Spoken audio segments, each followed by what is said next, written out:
Paramashivoham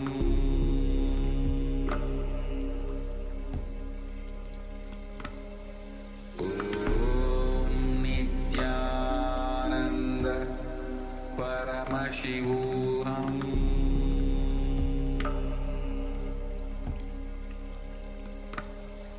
Om Nityananda Paramashivoham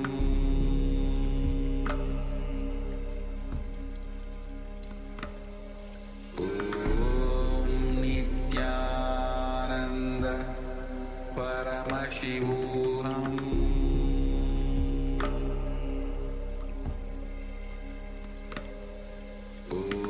Om Nityananda Paramashivoham Om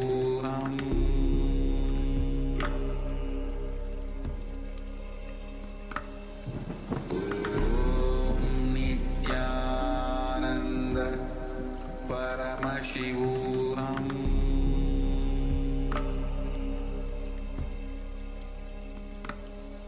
Om Nityananda Paramashivoham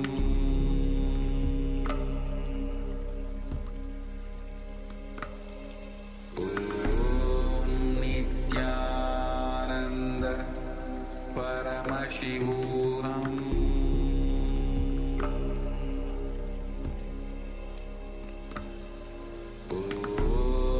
Nityananda Paramashivoham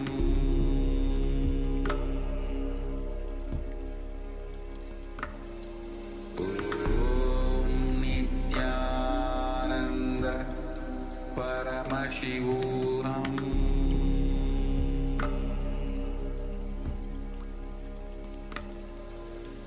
Om Nityananda Paramashivoham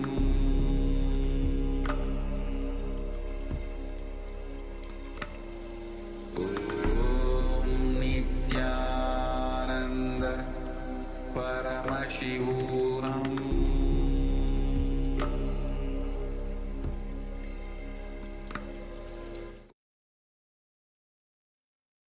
Yes, Nityanandam, all of you. Sorry for the slight gap that we had in between the sessions now. But let us now get ready, as we have covered the introduction into the feminine consciousness and intuition. We're going to enter into the internalization exercise, where we are going to apply these powerful cognitions that we have received from Bhagavan on the feminine consciousness. So maybe you can just take a moment and share in the chat whatever you cognize, what were the powerful clicks, the insights that you have received about the feminine consciousness. Just one powerful cognition from this session. So many things Swamiji has shared about feminine consciousness, even about masculine consciousness. Just share whatever you remember from this session here in the chat. And we request all the participants to please also join on camera. Ma Joy Zhang, Ma Parabrahma Sarupini, iPhone, and please rename yourself. Ma Tzu Weiping, Kylie Wang, Eva, and Ananda, Ma Ananda Parameshwari. You could join us on camera. And naturally, we also invite all the YouTube viewers to share your powerful cognitions as well. See, every time when we receive these jnana segments where we learn the true knowledge, the powerful cognitions from Swamiji, we should express them, we should radiate them. That is how we can enrich the others, because we might click with one powerful cognition and they will click with another, and another person will click with another powerful cognition. So if we start sharing, start enriching each other, these powerful cognitions will open up to the other people as well. So in the end, we end up with being closer to the true knowledge. In the end, in Shaivism, in the science of Paramadvaita, We are Paramashiva already. The only thing that is keeping us away from that experience of ultimate oneness is the lack of jnana, pure knowledge. So when we accumulate pure knowledge, it is directly enlightenment. Each time we receive a powerful cognition, each time we have a click, this aha moment, sometimes we listen to satsang, and we might have already listened to it before, but all of a sudden we understand what Swamiji is expressing. We understand how we can apply it to our life and how we can benefit from it. That click happens. Whenever that happens, we should share our experience so we can carry this energy out into the world and inspire people and enrich them. We're now going to enter into one aspect of feminine consciousness. Swamiji beautifully shared. Basically, he's a Shakta only. He is a mother worshipper, worshipping life, worshipping existence with a feeling connection as if this life itself is the mother. This is what brought him to the experience, the darshans of various different gods and goddesses, what opened up the doors of Kailasa for him in this lifetime. And the first deity that Swamiji carved itself was Devi, the way that she is there in the Tiruva Namalaya. So, yeah, let us enter into the Matru Bhava, the feeling connection of towards the divine in the space of the mother.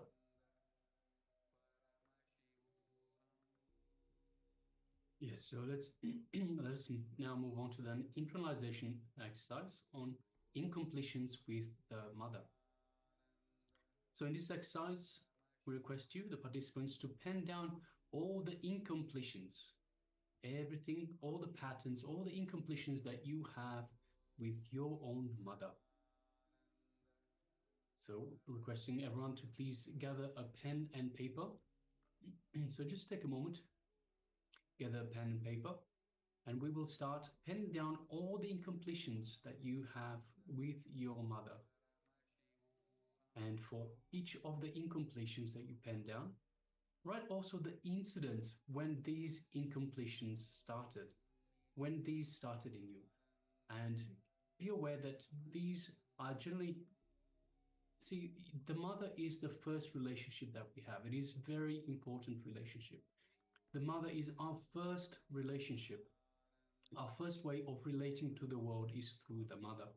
So the incompletions that we have with the mother are long-lasting, and these incidents that would have started in you would have started at a very young age. So look back as far as you can back into your early life, into your early childhood, and identify these incompletions. When these incompletions started, what was the incident that started these incompletions in you? Whatever the incompletion is, it could be something as simple as your mother telling you to come out of the rain and stop playing in the rain. You might have interpreted that as, my mother doesn't want me to have fun, or whatever it might be. In reality, she is thinking about your health. As far as she understands it, she is thinking about your health. Of course, Swamiji beautifully tells us that in this particular situation, just because a child is playing in the rain doesn't mean that his health or her health will be affected. But the mother is only thinking about nurturing, about thinking from her perspective, from her limitations, from what she has been, how she has been conditioned in this society. So she's thinking, hey, if you go in the rain, you will catch a cold. Come inside, don't play in the rain. This incident, this early incident, might have started an incompletion with you. So in the same way, have a look at what incompletions you have with your mother. Look back as far as possible and identify the incidents that kicked off this incompletion, that started this incompletion in you. Now, what we are going to do is we're going to have this piece of paper that you've just gathered, and we're going to just draw a line right down the middle of the paper. So we're going to have two different columns. On one side, we will have just a label at the top saying the world. On the other side, my world. Now, what is the difference? The world is factual. It is what happened. It is just what the actual fact, bit by bit, nothing to do with any emotion or interpretations or perception. This is just the fact. Mother, so in our example earlier, mother called me inside when it was raining. On the other side, we have my world, which is my perceptions, my incompletions, my attachments, my patterns, how I perceived the situation, how I interpreted the situation. Mother doesn't want me to have fun, or whatever it might be. So on one side, we have the world, which is just the facts. On the other side, we have my world, how I perceived it, how I felt, how I interpreted the situation. So requesting everyone, please draw this line right down the middle, make the two columns, and we will sit then with, we will have a couple of further steps. But for now, let us just sit down and write down all the incompletions. So identify all the incidents, all the incompletions, and the incidents that we have, all the incompletions we have with our mother, and all the incidents that kicked off these incompletions. So let us take a moment, and then after that, identify for each of these incidents, the world and my world. So requesting everyone, let us sit comfortably, have a pen and paper, and let us start writing. We'll be displaying the apologize, we'll be displaying the slide for you shortly. Yes, so let us now begin.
Yes.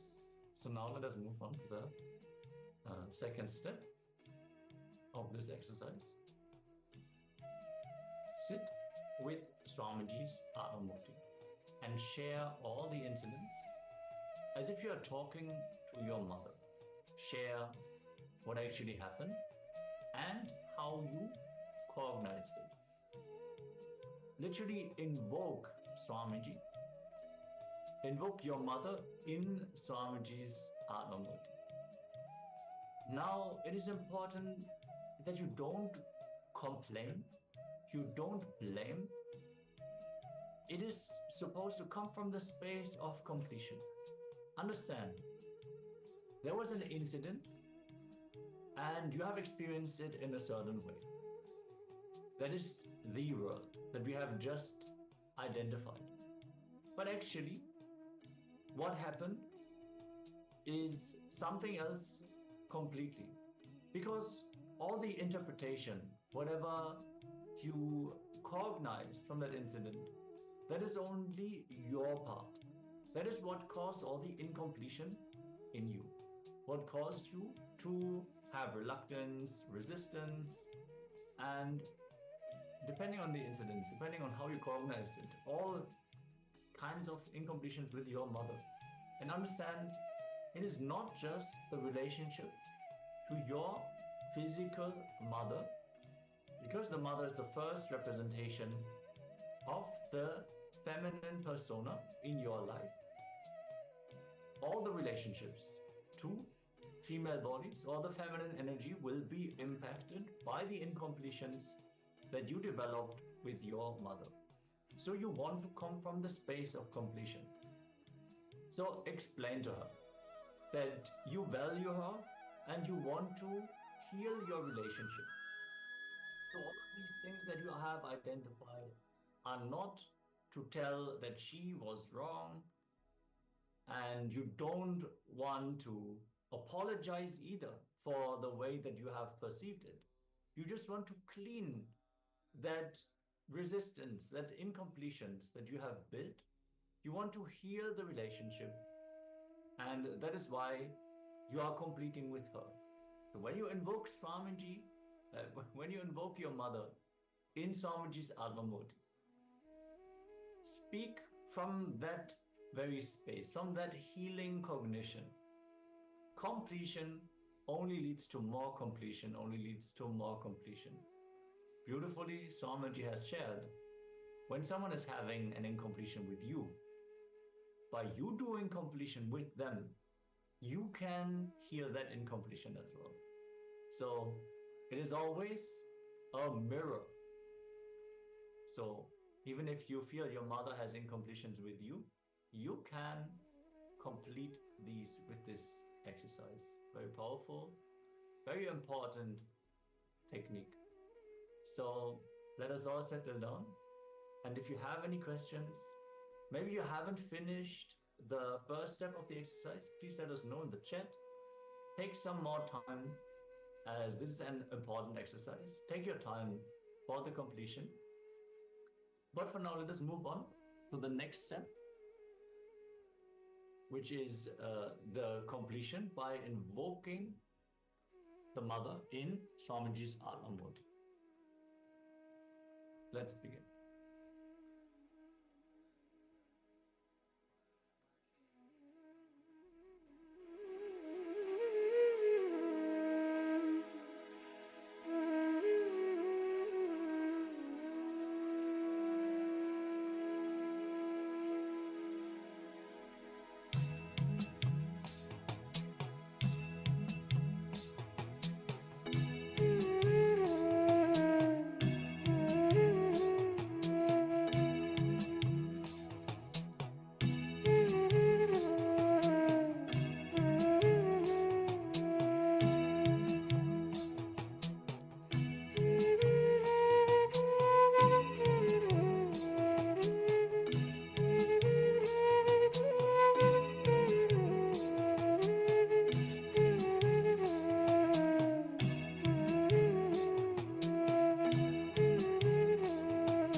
Yes.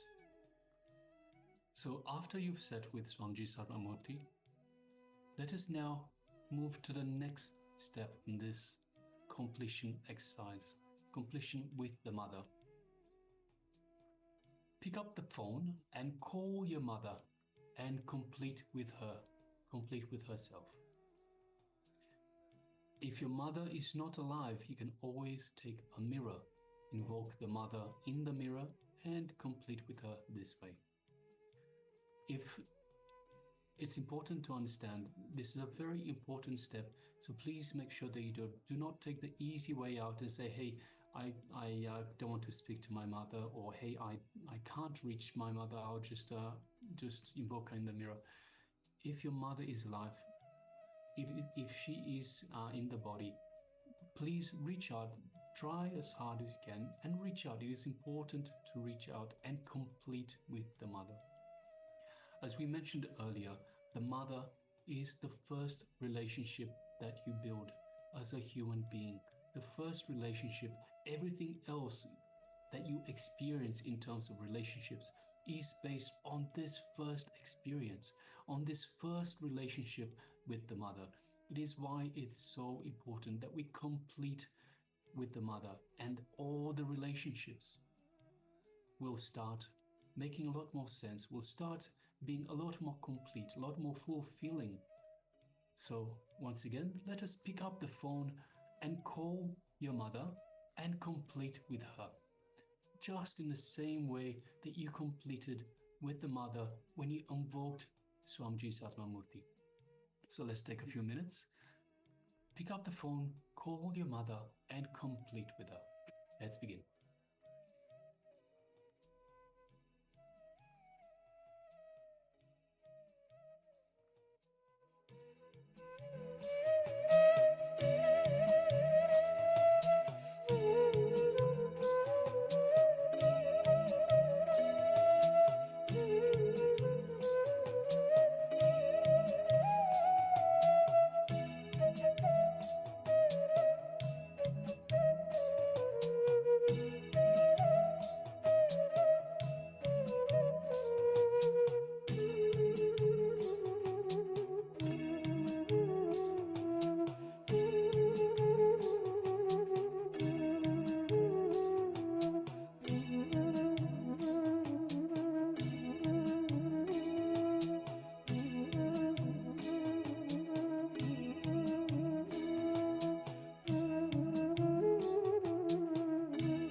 Yes, you can relax now.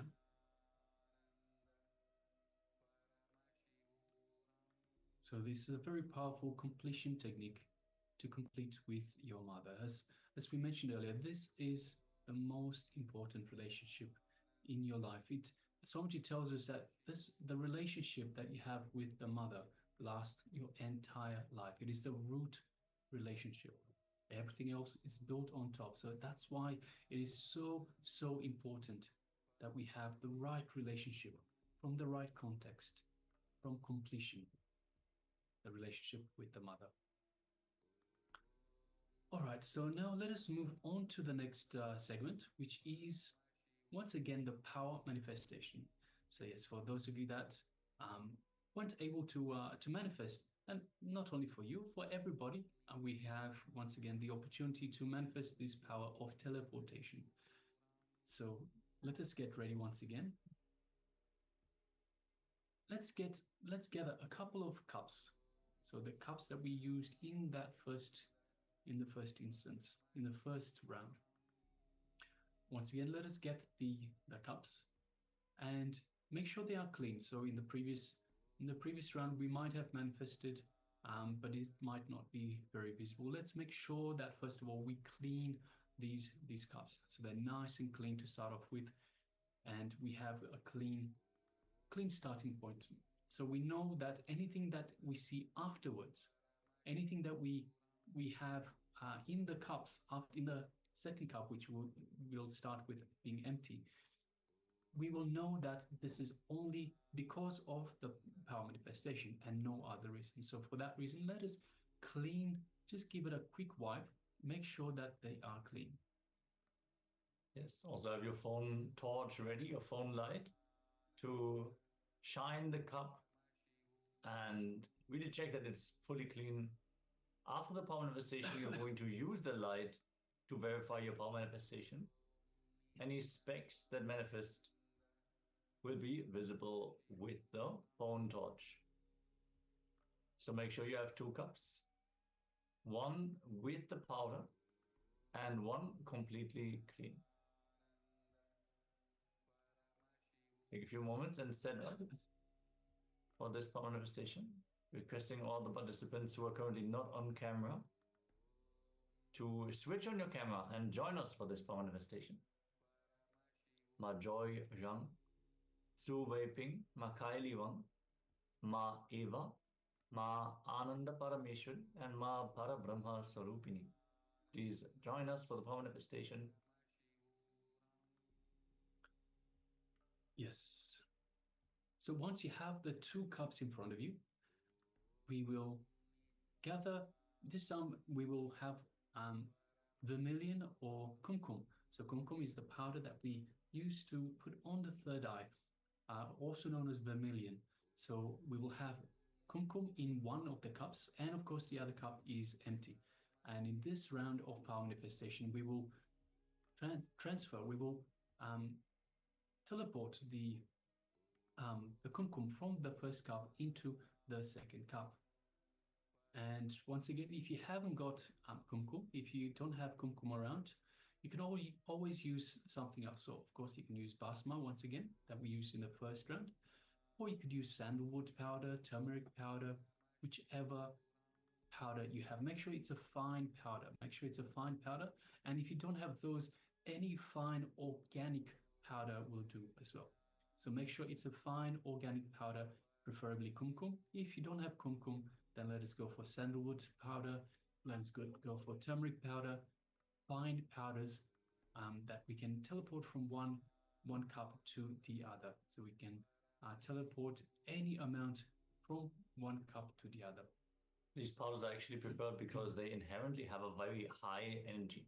So during the power manifestation, during the teleportation, actually what happens is that matter is raised to a very high frequency, converted into antimatter, and then rematerialized in the other location.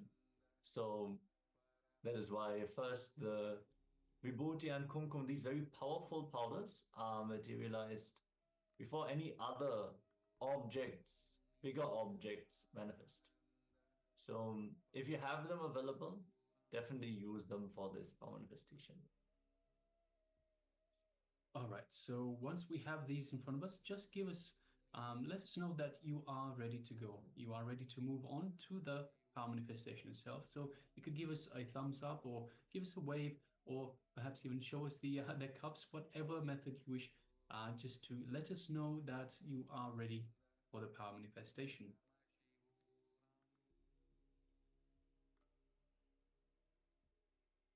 Yes, Maananda Goda Rupini is sharing the cups with the light, giving the thumbs up. Great, Ma. Thank you so much. All right.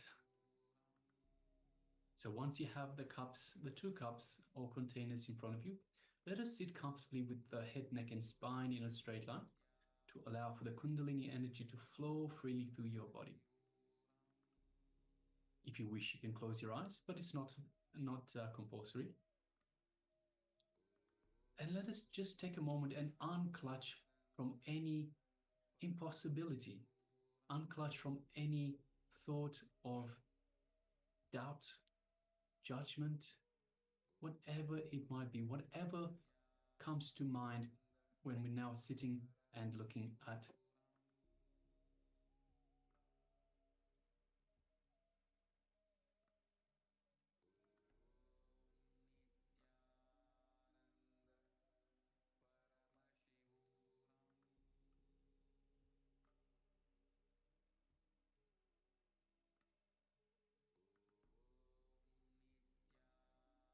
sorry for that technical glitch.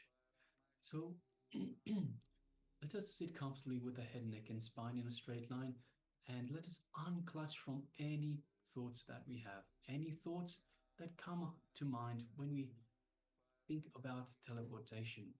So anything in terms of impossibility, anything in terms of it's for superhuman, for superhumans, it is a power that only certain individuals have. It is just not the truth. So the truth is that we are Paramashiva. We have this possibility. It is possible. So any thoughts of impossibility, that is just unclutch from. Any thoughts of doubt, whether you can do it or not, that is just unclutch. Any judgment you have of yourself or of the power manifestation itself, just unclutch. Any thoughts in terms of patterns or incompletions that you have with the divine, whether it is Swamiji, whether it is Paramashiva himself, any thoughts that you have in terms of previous cognitions about what is possible, what is not possible, any rules, anything, any conditioning by society about power manifestations, whether power manifestations are natural or not, just drop them. Drop them at Swamiji's feet. Just unclutch from all of these and have a clear mind.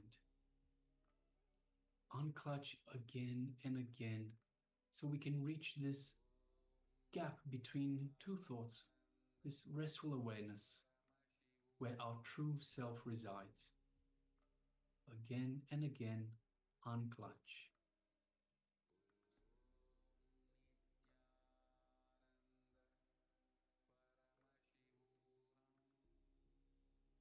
Let us move our awareness to the Ananda Ganda, which is just below the heart center, our inner space, and let us visualize Swamiji in our inner space. So imagine your favorite murti or your favorite image of Swamiji in your inner space.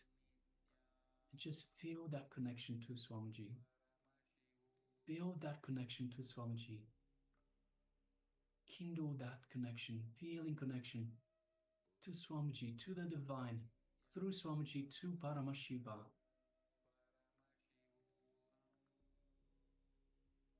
Is our true self that is in oneness with Swamiji, in oneness with Paramashiva. We are Paramashiva. We are Swamiji. We are one. We are in oneness. Just take a moment and feel that space of oneness. This space where everything is possible. Nothing is impossible. Everything is at our fingertips. Everything is at our control, at our command. We are Paramashiva.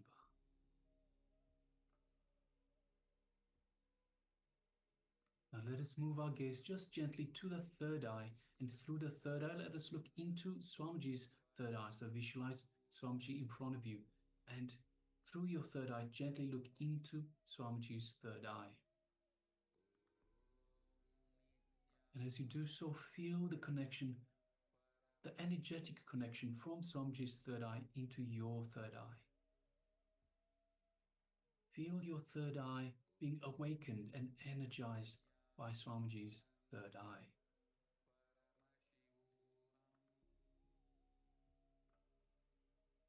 Feel the energy in your third eye.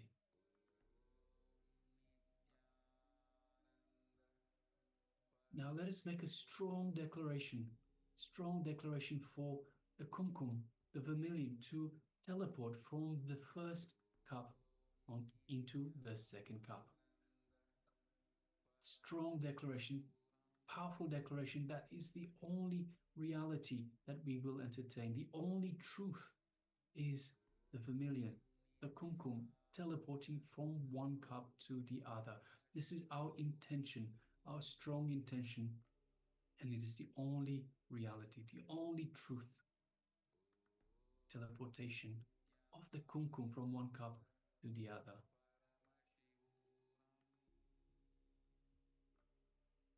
Once again, any doubts, any incompletions, any impossibilities, just unclutch.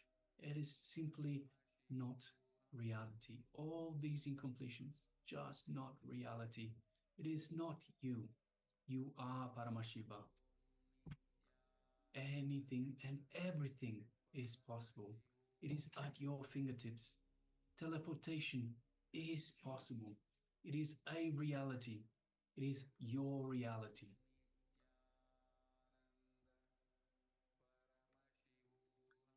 Now let us start chanting the Mahavakya. Om Nityananda Paramashivoham. Om Nityananda Paramashivoham. Om Nityananda Paramashivoham. Yes, continue to chant the Mahavakya.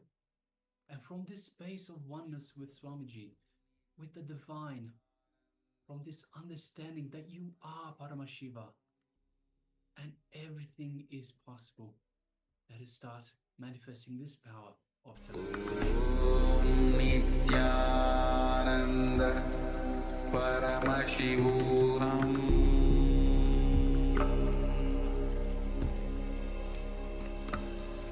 Om Nityananda Paramashivoham.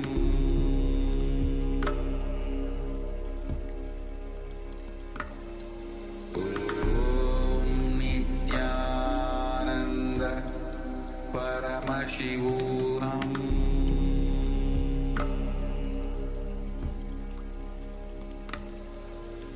Om Nityananda Paramashivoham.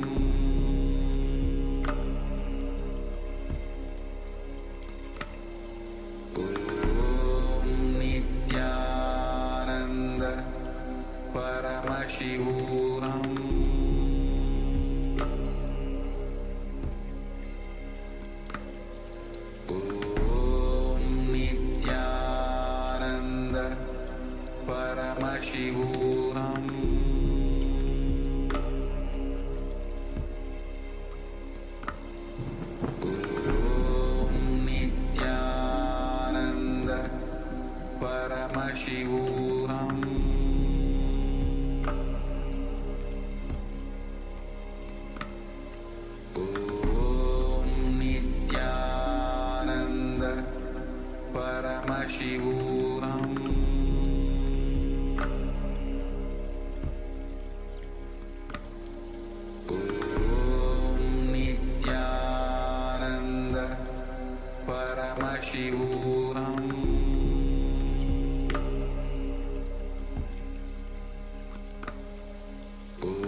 Paramashivoham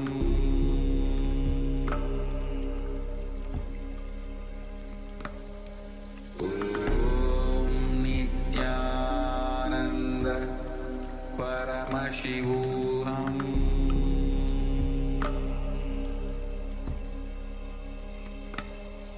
Om Nityananda Paramashivoham Paramashivoham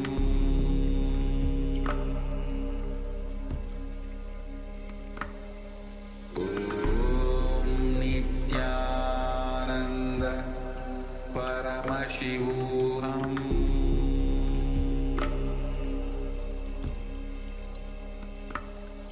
Om Nityananda Paramashivoham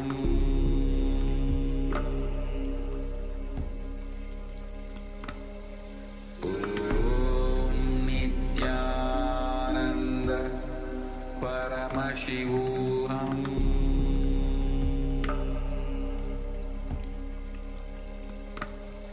Om Nityananda Paramashivoham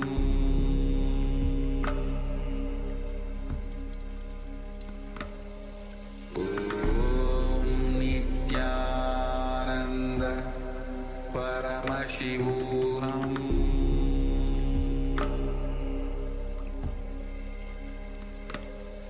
Om Nityananda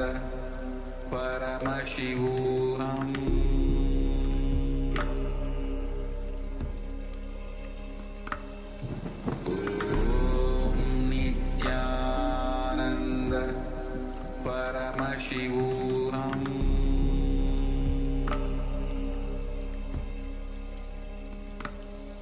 Om Nityananda Paramashivoham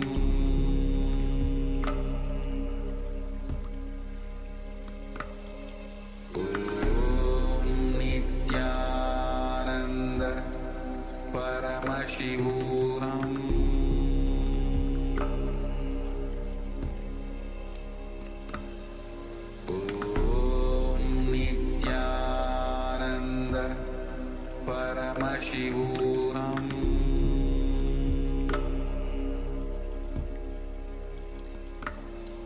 Om Nityananda Paramashivoham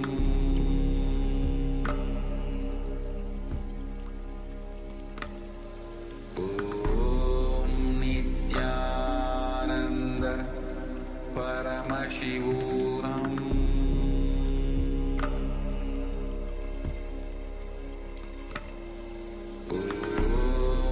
Nityananda Paramashivoham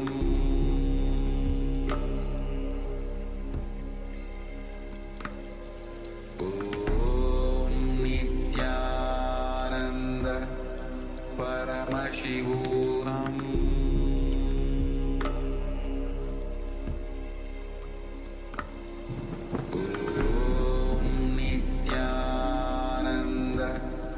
Paramashivoham Om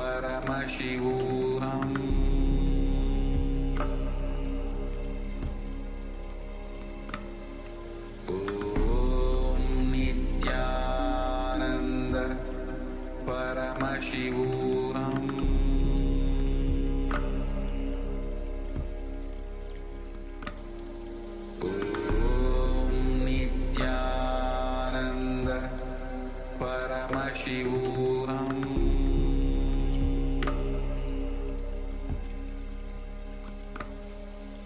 Om Nityananda Paramashivoham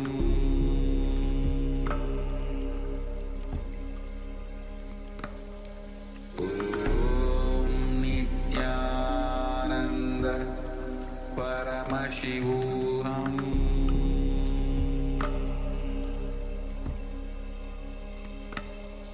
Om Nityananda Paramashivoham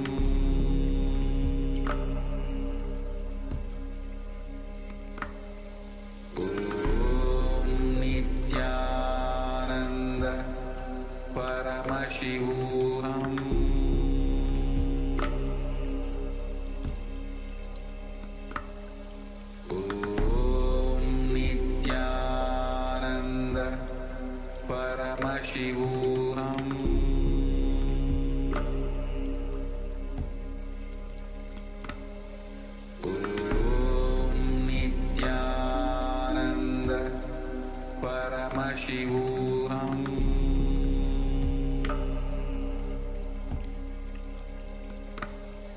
Om Nityananda Paramashivoham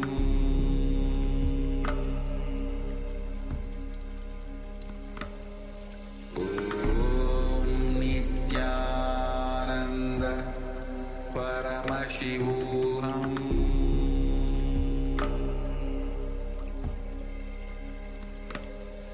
Om Nityananda Paramashivoham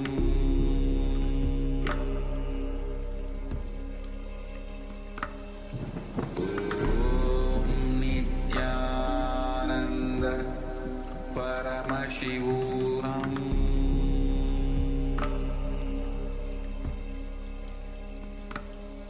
Om Nityananda Paramashivoham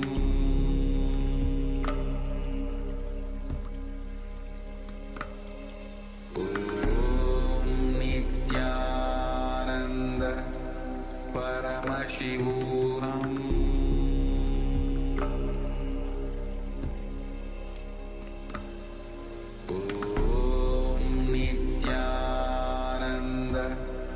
Paramashivoham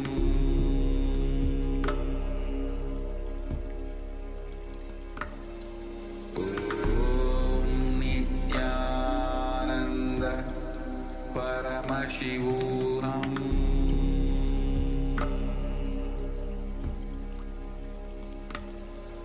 Om Nityananda Paramashivoham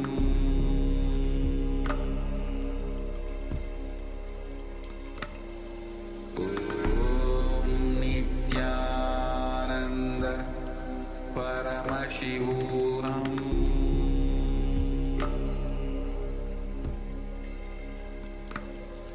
Om Nityananda Paramashivoham Om Nityananda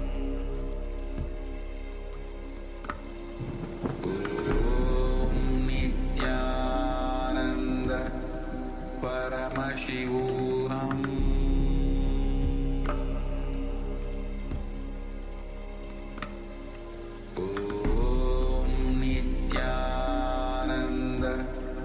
Paramashivoham Om Nityananda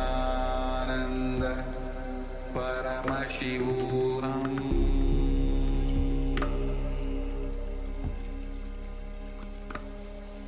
Om Nityananda Paramashivoham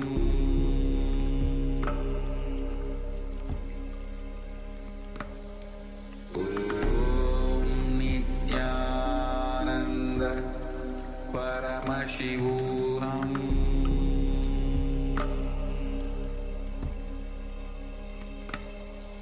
Om Nityananda Paramashivoham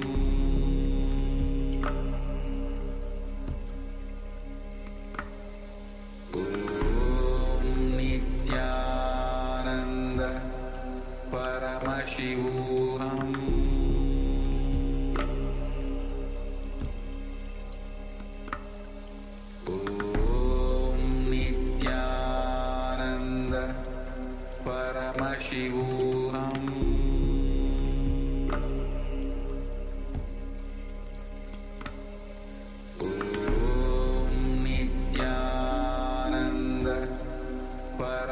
Paramashivoham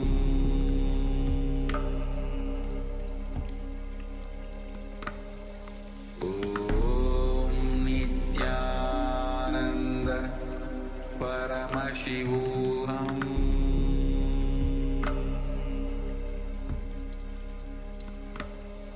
Om Nityananda Paramashivoham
Paramashivoham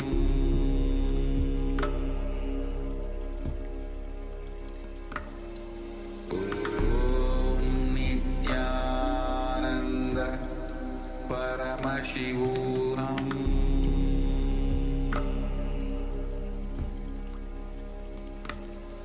Om Nityananda Paramashivoham.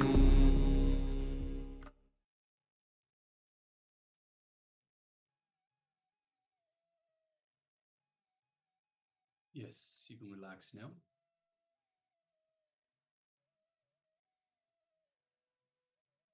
And now just take a moment and let us check in the second cup, the cup that was empty to start off with. Let us check. Be vigilant. You can even shine a torch, as we mentioned earlier. You can shine a torch. You can even wipe your finger across and have a look, a closer look at your finger again with the torch, and identify any amount, even the smallest amount of kumkum that might have teleported into the second cup is a successful power manifestation. So, requesting all participants, if you've taken part, and we have a number of participants that have their camera switched off, if you have taken part in this power manifestation, let us know how you went as well. So you can let us know whether you successfully manifested, or even if you haven't manifested, you still let us know that you are yet to manifest. And of course, this is an important difference of having the way you tell whether you've manifested or not. So saying not manifested or saying yes to manifest. So there's a positive spin on the manifestation itself. When you say yet to manifest, you create that expectation that yes, I will manifest. When you say I haven't manifested, you're empowering the have not bit, the part that is the negative. So let us also change this way, the way we tell, even if we haven't yet manifested the power. Yes, and that's actually all about us just making ourselves available as a medium for Swamiji to manifest the power. So when we say I haven't manifested, we put so much emphasis on our own ability to manifest the power, which it is not. It is not us who do some effort, and because of our tapas and meditation, we build ourselves to manifest the power. No, it's just us making ourselves available authentically for Swamiji to manifest. Just us being in front of Swamiji as we are. Then he will simply manifest to us how he is with all the powers. And we will have the experience of oneness with Swamiji. So Ma Ananda Agora Rupini is sharing, still manifesting. Great. Even if you have a moment in between, you can just continue to chant the Mahavakya and have the will persistence. There was one participant who was attending the Inner Awakening program, and specifically during the power of materialization, they had a 21-minute power manifestation session. And at the end of the session, she was yet to manifest. But she was so shaken that the power did not yet manifest for her. She felt so frustrated that even after 21 minutes, it did not manifest. So instead of going for food, she sat and kept sitting, chanting the Mahavakya, kept manifesting the power. She sat for, I think it was 7 hours, and gemstones started materializing through her body. So it is all about that intensity. It doesn't mean that we have to sit for 7 hours to manifest the power.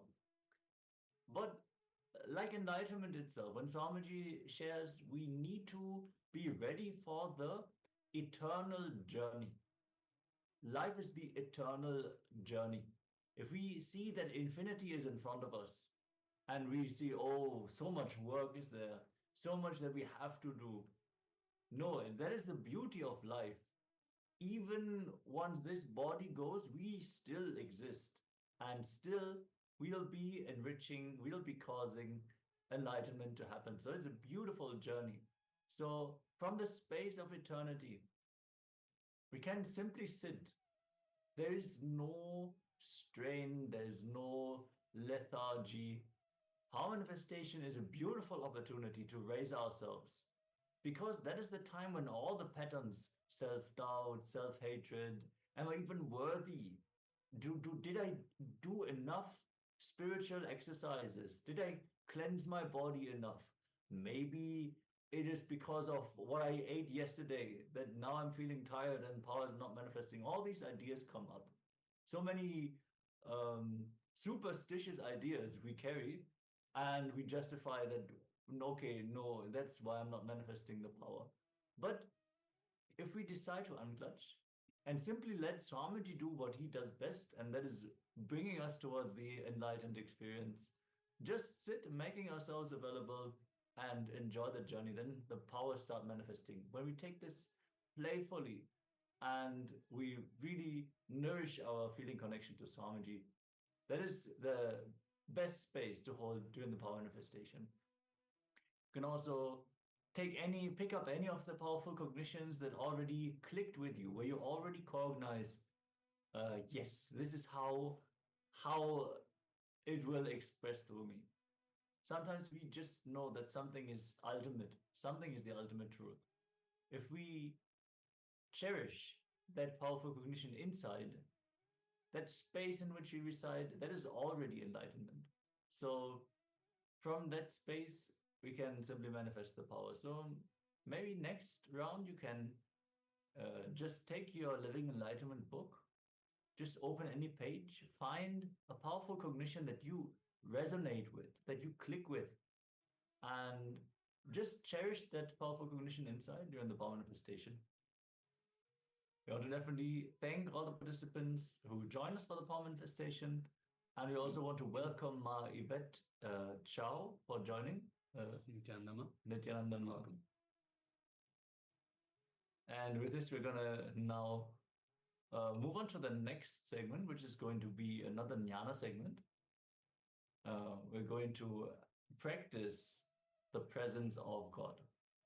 Such a beautiful exercise. Swamiji says nothing else is required. If we just sincerely practice Paramashiva's presence wherever we go, we cognize that Paramashiva is always listening. He's always present, always ready to manifest through us for ourselves and everyone. And he's already manifesting.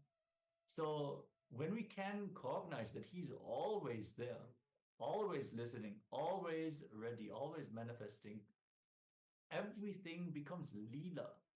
Leela means the divine play. Every incident that you encounter is it's just a beautiful drama that you experience for you to experience the ultimate enlightenment. So nothing is a beatdown. Everything is just a Leela. It's a beautiful play that Paramashiva is composing. So let us receive these powerful cognitions from Swamiji as he is sharing about this very powerful technique, which is simply practicing the presence of God.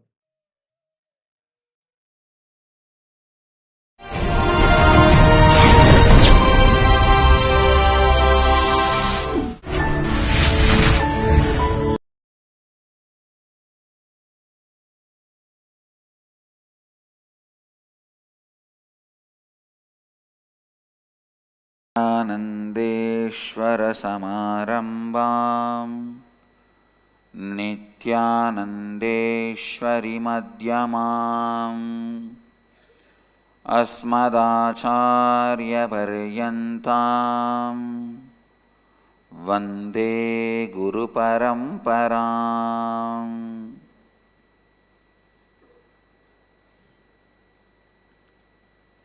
I welcome you all with my love and respects. I welcome all the devotees, disciples, samajis, satsangis sitting with us around the world. इस समय हमारे साथ उपस्थित सभी दर्शकों और भक्तों का मैं प्रेम एवं आशीर्वाद सहित स्वागत करता हूँ. Today I will answer the questions from inner awakening participants to help you all realize the four principles as satyas, tattvas into satyas, into life. The first question today is from ID number 3, Chellayya, who's asking, Swamiji, I have a feeling I'm connected and not connected to you. Back home, I'm so connected to you. I talk to you through the Gurumurthy photograph. Whenever I have pain, I touch the photo and I feel the vibration and the pain is gone. I talk to you freely like I'm talking to a friend. I'm staying alone away from my family, but I live with you. When I go out, I tell you that I'm going out, and when I am back, I again tell you I am back. When I go to sleep, when I get up, everything I talk to you. If I am late, you wake me up. I live with you in my home. I drive my car. I feel you are with me so many times. I have escaped even from an accident because I know you pulled me out of it. But here in the IA program, you are physically so near and I feel you are so far away, as though some wall is there between you and me. Why is this so, Swamiji? What do I have to do to break this? Please help me to connect to you like how I do back home, even when I am physically in your presence. Chellayya, ID number 3. Chellayya,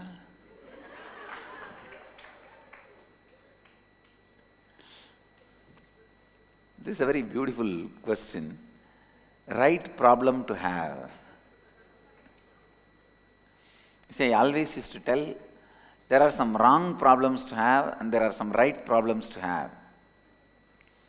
Sometimes people have a problem, I have too many orders, I am not able to supply. Sometimes people have the problem that I don't have any orders, I am just jobless. Which problem is best to have? Having too many orders and not able to supply is a problem to have, good problem to have. See, listen. Now I am expanding on some of the important truths. I represent your innermost soul, Atma, completion. Understand? I represent your innermost soul, Atma, completion.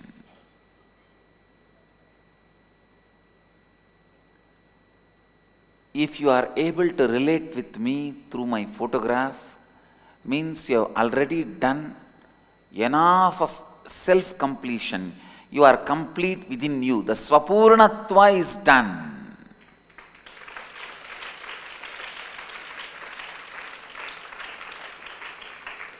But if you have a problem, physically when I am around, not able to feel that strongly connected and close, means still you need to do Purnatva with others.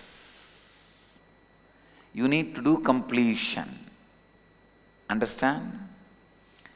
In whatever space you are complete, you will be deeply connected to me.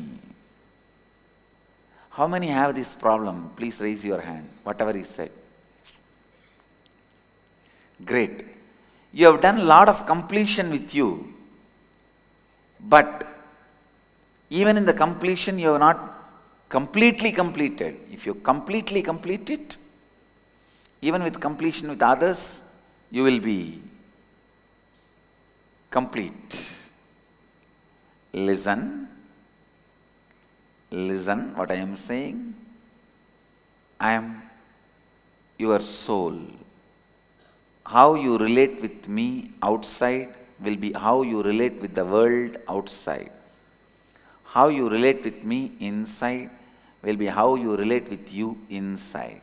I just reflect the quality of your ability to relate with others and you. How many of you are cognizing it? It's a very intimate question. Chellayya, I can understand you completely. And there are thousands here to sympathize with you and understand you completely. Sometimes you will see a new devotee, a person first time coming to see me. You will see me holding the hand, standing and talking to that person for a long time and inquiring, how are you, how do you feel, as if I know him for a long time. When you see my conversation, my words, you will catch exactly, I know thoroughly about him. He is coming first time, but I will be asking, what happened to that house problem? Got sold? You will see me spending so much time with him. Sometime a long time devotee, 10 years they will be connected to me. What is your name? That's all, especially if she is a woman, she will collapse.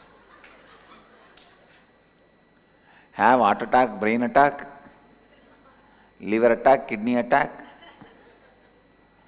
Whatever organ she has, she will have attack on it.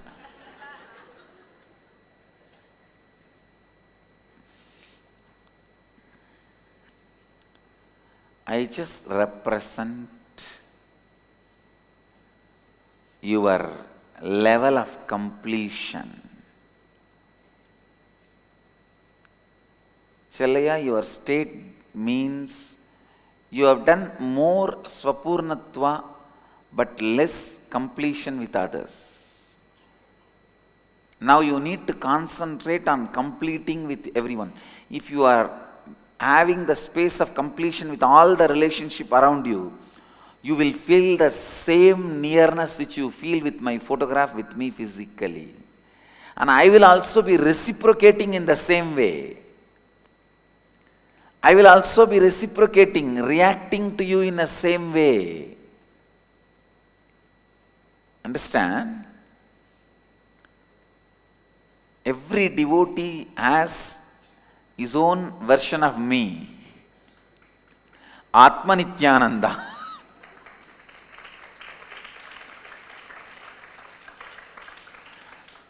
With whom they talk, they relate, sometimes talk back for me also.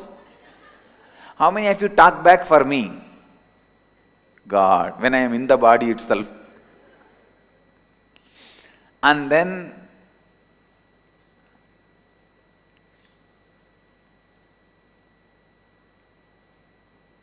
literally live with me. It is called Ishta Nishta in tradition. And Leela Dhyana means strongly feeling connected to your own version of your chosen ideal. So you are free to choose your ideal in Hindu tradition. You can choose your guru, whoever you want as your guru. Your Kula Guru can't be changed, but Sadguru can be changed. Means Kula Guru means family guru. All family will have one guru, that community guru. Kula Guru is more for training you when you were a child into the disciplines of what to do and what not to do.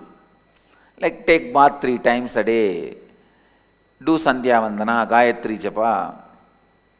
Small instructions. Sadguru is who gives you enlightenment. From the time immemorial, Vedic tradition gives you the freedom to choose your Sadguru, who gives you enlightenment. You can choose your God. You can choose even your Guru as God, God as Guru. Understand? You can choose your Guru. You can choose your God. You can choose your God as Guru and Guru as God, and you can even choose both separately.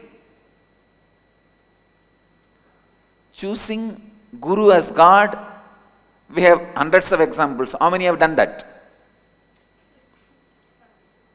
Choosing God as Guru, Arunagiri Nadar did. In Tiruvannamalai there was a great saint, the devotee of Muruga. He chose God, Muruga himself as Guru, and Muruga appeared and initiated him. gave him enlightenment. Guruvai, Varuvai, Arulvai, Muruha. He calls Muruga, the Skanda, Subramanya as Guru. You can choose God as Guru, Guru as God. And you can also choose both independently. Like you can have Shiva as God and Swami as the Guru. You can have Nityanandeshwara as God and Nityananda as Guru. You can have Rama as God, Ramadasa as Guru. You have all the options. For that, I can give you hundreds of examples. How many chose God and Guru independently? So these are all the examples. Ramakrishna chose God himself as Guru. Kali, he chose Kali herself as Guru in the beginning. Then Kali herself came as a Bhairavi Brahmani and taught him. Then he chose Kali as God and Totaburi as Guru. Hinduism gives you the vast variety.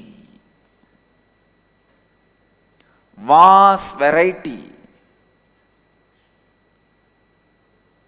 You need to understand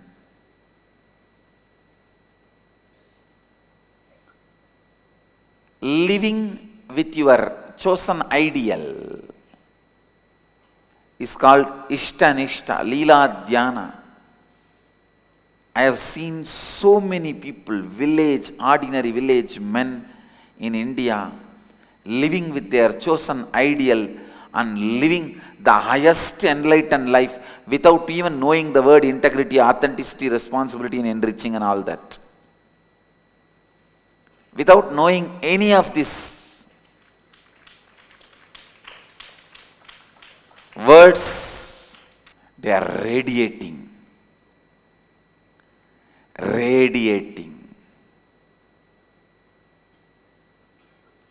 Enlightenment. I tell you, just this one truth, Ishta-nishta and Leela-dhyana, made millions of Indian villages enlightened.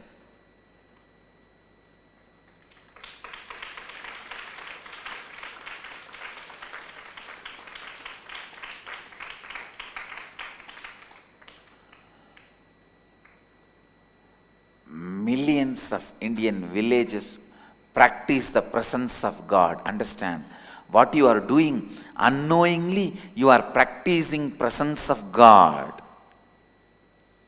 This country, every time I speak about the great civilization, the civilization of Bharat, the Western world kids are taught to live with Barbie dolls or the cartoons they see in the TV. Fortunately, God saved me. I am born in a village of South India. From that age, I was living and practicing the presence of God.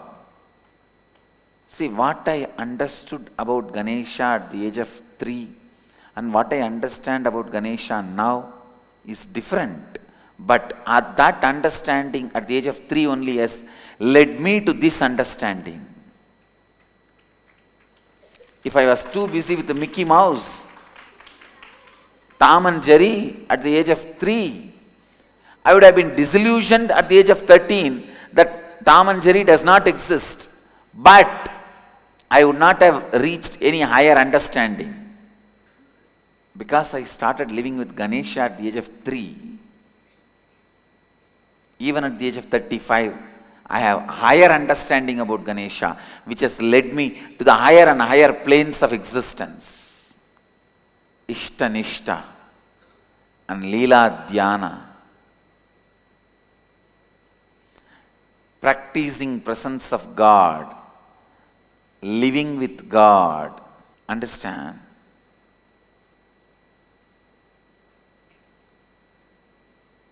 for every individual who want to achieve enlightenment through the path of devotion, who wants to make their life authentic. This is the best path. Chalya, I tell you that whether you want it or not, your life will continue to become more and more authentic. Because you know, I am there. I am there. Practicing the presence of the God makes you more and more authentic. That's the beauty of the Hindu tradition. Beauty of the Vedic spiritual tradition. Ishta Nishta makes you do lot of self-completion with you. Actually, because of this Leela Dhyana practice, you become more complete with you. And if you observe deeply, you will find out, if you have incompletion within you, that day you will feel, I am angry with you. I am angry at you. When you have incompletion, you will see the reflection on me. Means, if you feel I am angry at you, all you need to do is do completion with you and completion with others. How many of you feel I am angry at you? So all of you have to do completion with you and completion with others. I am not angry with you. If I am angry with you, then I am incomplete. I am not angry with you because I am complete with me and with others. All you need to do is, you need to complete with you and others.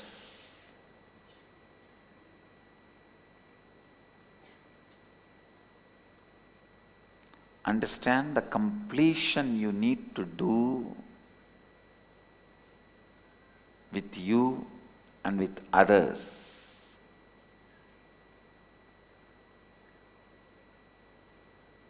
Is responsible for how you feel connected to me outside and inside. Because you practice the presence of God, Ishta Nishta, Leela Dhyana. See, all these three are three different words, but finally boils down to one. Leela Dhyana means remembering all the acts of Krishna is Krishna Leela Dhyana. What all he did. Remembering all the pastimes of Krishna is Leela Dhyana. Remembering all the Shiva's Leelas and experiencing it as it is happening now is Shiva Leela Dhyana. In my case, you don't need to do Leela Dhyana. Wherever you are, just I will be possessing you. Simply you will be remembering only me. Whether you are in kitchen cooking or ironing the clothes, washing the vessels, or in the office sitting and doing the job. How many of you listen?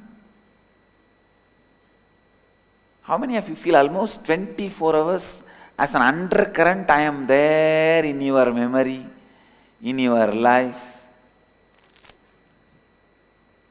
Whatever you may be doing, I'll be there. This is Leela Dhyana. Practicing the presence of God means what Challaya says exactly. Whenever you go out telling, Maharaj, Swamiji, I am going out and come back.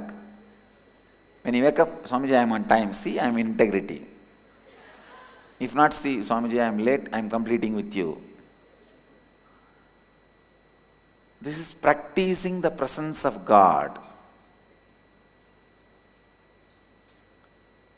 See, you can be doing this practicing presence of God with anybody.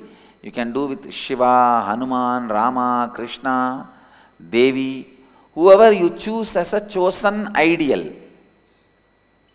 With that, you can do it with the Guru, God. As I said, you have an option. But practicing the presence of the God is so powerful. Please understand, I need to tell you, practicing the presence of God, I myself did in my life. I carried the photograph of Sri Ramakrishna from the age of 13 till the age of 22, practicing his presence continuously,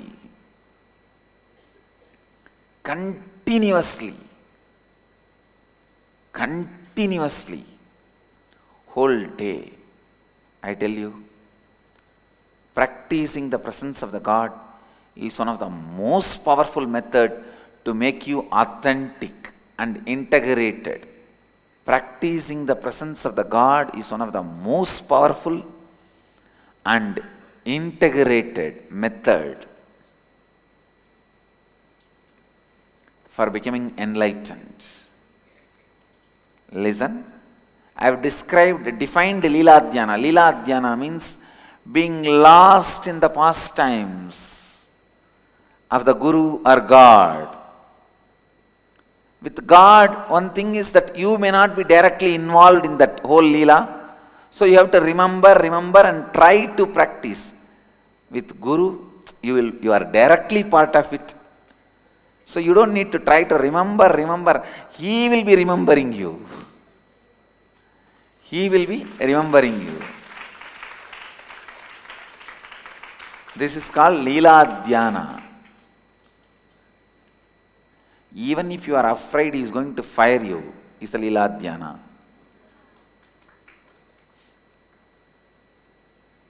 Then practicing the presence of God is constantly feeling you are with Him, He is with you. Practicing the presence of the God is the greatest, most powerful technique to put you in Bhava Samadhi immediately. Ramakrishna did it. Ramana Maharshi practiced it. Even the great agnostic, atheist, enlightened beings like J. Krishnamurti practiced it. If you read the biography of J. Krishnamurti, from the young age, he was trained to practice the presence of the higher power.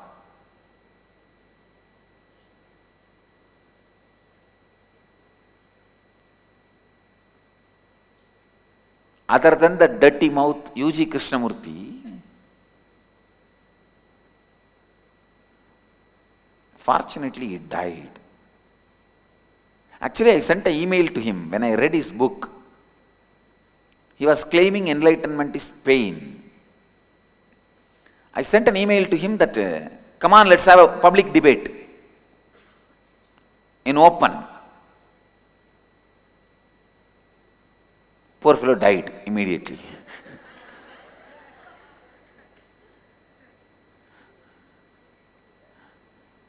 I told him, there is no arrogant thing that whether you win or I win. If you are able to take me to the level further than where I am, I will become your disciple. If I am able to take you further than where you are, you become my disciple. We will enrich each other. Come on. Fellow died before coming.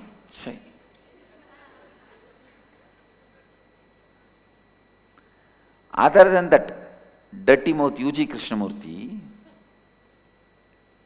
no, this fellow fires everyone. And I wanted all these so-called modern gurus to know, I am giving you a warning through national channel. No question of attacking, abusing any of the tradition and traditional masters. Don't think you are Osho. If that fellow was alive, I will tear him to pieces.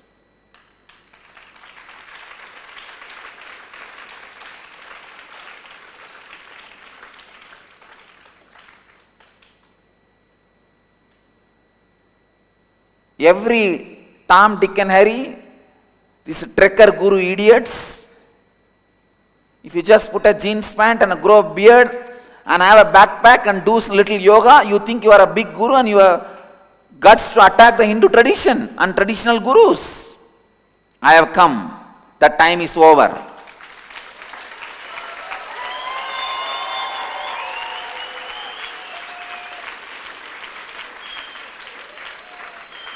Keep your dirty mouth within you, may be secretly open to only your close disciples, not to public. All the modern day trekker gurus, be very clear. If you are teaching the products of Hinduism, yoga, meditation, Hindu philosophies, and saying all religions are same, I am not going to spare you.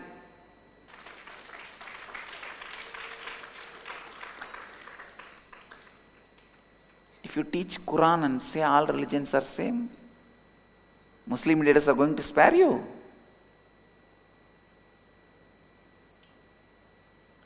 So be very clear. Owner of the Hinduism has come already.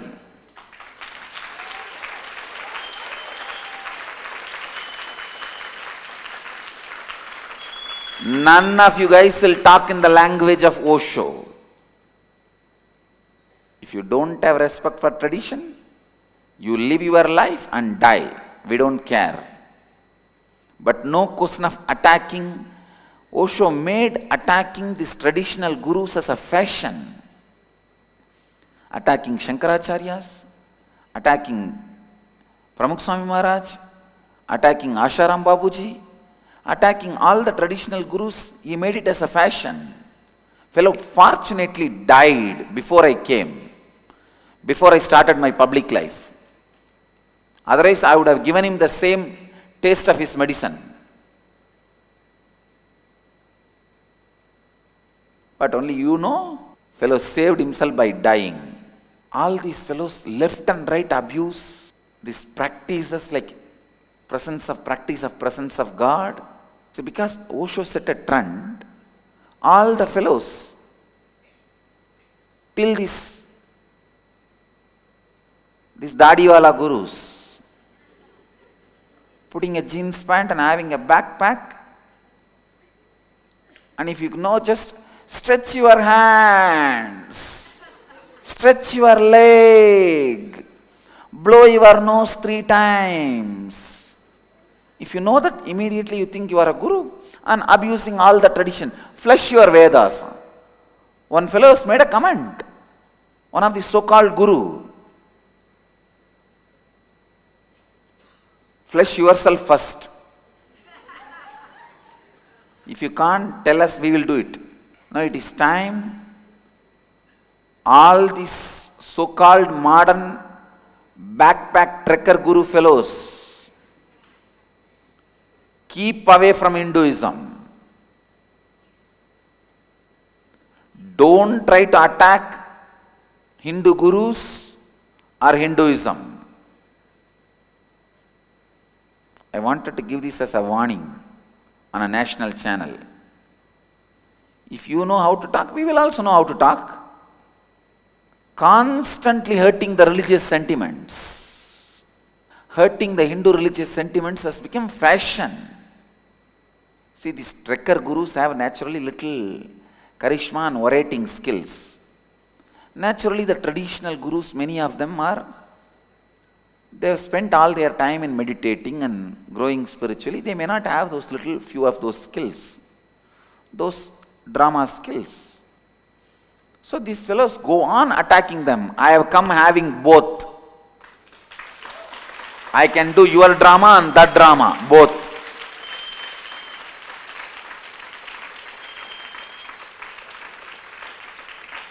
And I have come with both the skills, is a good news. I am going to be standing at the side of the tradition, is a bad news for the trekker gurus. All these backpack trekker gurus, pack your backpacks and get lost into some hill. Don't be with the human civilization. I am going to suggest to the Acharya Sabha and Akkadas, anybody who teaches yoga, meditation and the Hindu related material should not say all religions are equal. You can say all religions are unique. Because all religions are equal is that defaming, abusing statement towards Hinduism. How can a religion which tells people to go and kill others and the Hindu tradition which tells you to go and enrich others can be equal, can be same. I was already planning at least some 10, 12, these kind of common agendas should be formed and regulated. Understand, practicing the presence of God leads you to Bhava Samadhi directly. And the third word I uttered is Ishtanishta. You may accept all divine beings. It is not that you will not go to Vishnu temple, you will not go to Devi temple, but if you are connected, if you have chosen Shiva as your ideal, you know he is your ideal.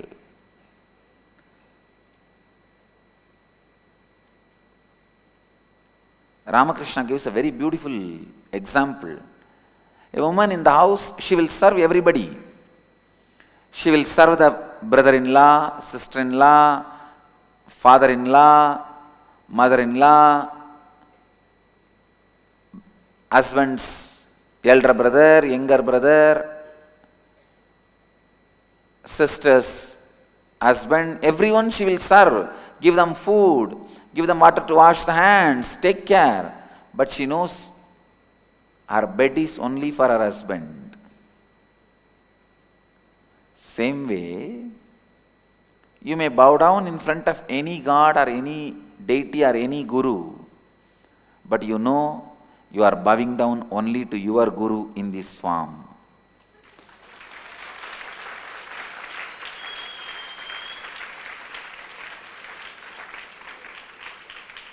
Sadguru Swarupaya Nityanandeshwaraya Namaha. Very clear. Sadguru Swarupa Meenakshya Namaha. Sadguru Swarupa Ganeshaya Namaha. Sadguru Swarupa Subramanyaya Namaha means you may bow down in front of any god, any deity. You know you are bowing down only to your chosen ideal, Ishtanishta. Same way, if your chosen ideal is Shiva or Devi or Muruga, even if you bow down to me, you should bow down as me, as the embodiment of that your chosen ideal. For example, if your chosen ideal is Vishnu, even while you bow down to me, if you bow down at all, you should bow down to me only as the embodiment of Vishnu. If your chosen ideal is me, even if you bow down to anybody, you should bow down only them as the embodiment of me. That is Ishtanishta. Understand these three words. Then you will understand this whole space Chellaya is going through. Not only Chellaya, when I address Chellaya, I address all of you who are in that space. Clear? Practicing the presence of God, Leela Dhyana, Ishtanishta. All the three boils down to same space, space of Bhava Samadhi. Leela Dhyana means constantly remembering the actions and life of your chosen ideal. Practicing the presence of the God means cognizing His presence is there with you and constantly relating with Him. Keeping Him present in your presence. Keeping Him present in your presence is practicing the presence of God. Ishtanishta means bowing down, revering only your Ishta. Wherever you bow down, even if you bow down to your father or mother, you should know that I bow down to my Ishta who is in your heart. I bow down to Nityananda who is in your Anandagandha, whether it is awakened or not, he is there in your Anandagandha, whether you experience or not. If you have initiated into Anandagandha, you will also experience. If not, you may not experience, but I can experience. I bow down to Nityananda who is in your Anandagandha.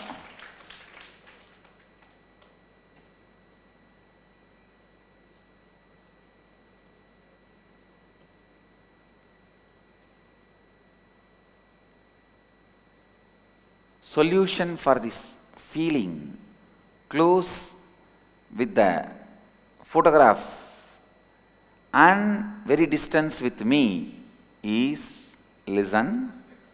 Because you already practice the presence of God with my photograph, so you are feeling that intimacy, you are feeling the completion, but now you have to complete with everyone. In the outer space also you should be in completion, then you will feel the same intimacy, same nearness, even outside you, and I will also be responding in the same way.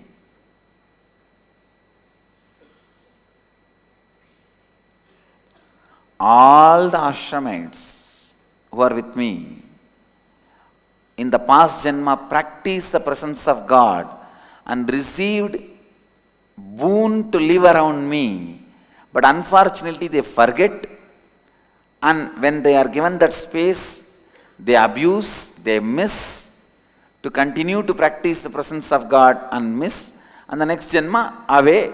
Then again after 2 Janmas practice the presence of the God and come back. They are doing this, fallen in the same rut. If you complete outside also and catch the same closeness you feel inside you with me, outside also,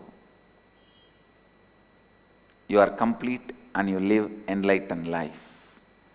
You enrich yourself and others.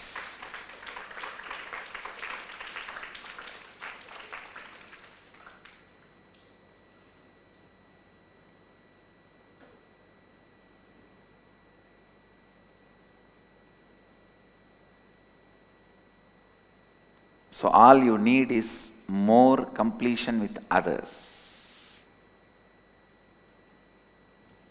Next question. The next question is, what is the significance of doing homas?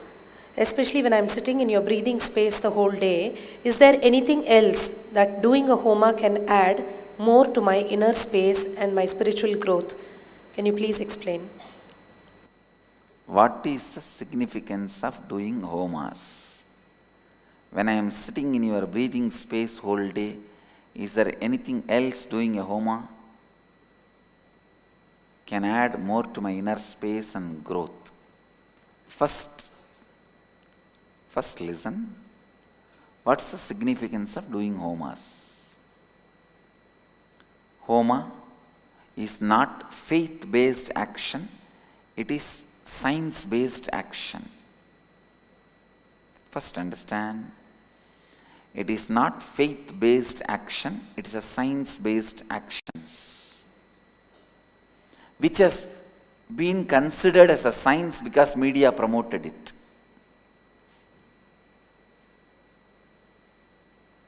For example, you think if you eat, you will become more energetic. This is considered as science because media promoted it. Why don't you eat McDonald's food every day and see? It is not science-based action, it is a faith-based action, became science-based action because of media promoting it. All of you are getting it? I can give you millions of examples like this. If you take antibiotics, your cough will disappear. It is not science-based action. I am trying, it's not disappearing. Because media promoted it, it has become almost like a science-based action. Homa, yajna is not faith-based action, it is a science-based action. With integrity, a person who practices integrity, when he utters the word, iha gaccha, iga tishta, that space is filled with the presence of the deity, divine energy is inviting, invoking. Especially all the homas happen in this campus. I am responsible for the divine presence to be there and receive what you offer.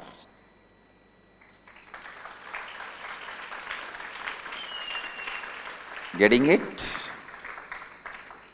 Better get it.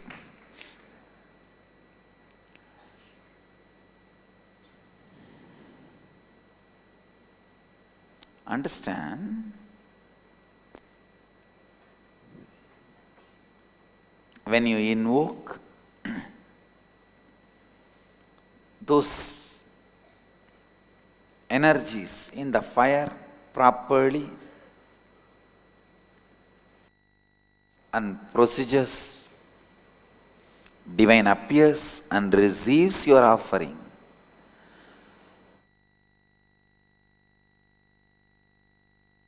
To your offering, you are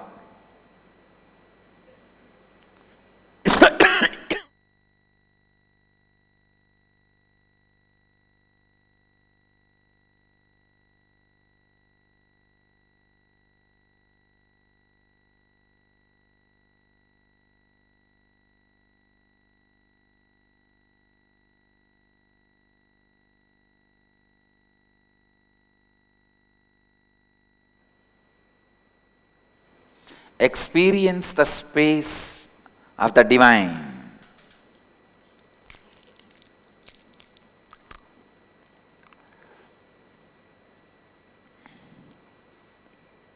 Even this is a faith-based action only.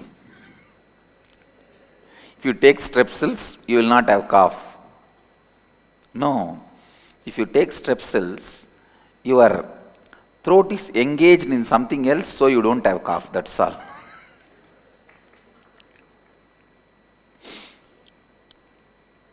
All right. Homas, yajnas, yahas, all of them are very powerful science-based actions.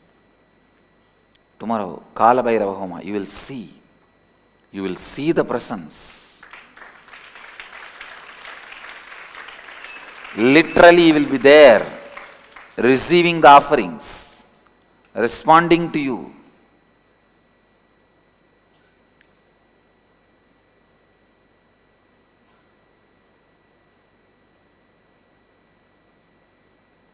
When you are in that presence,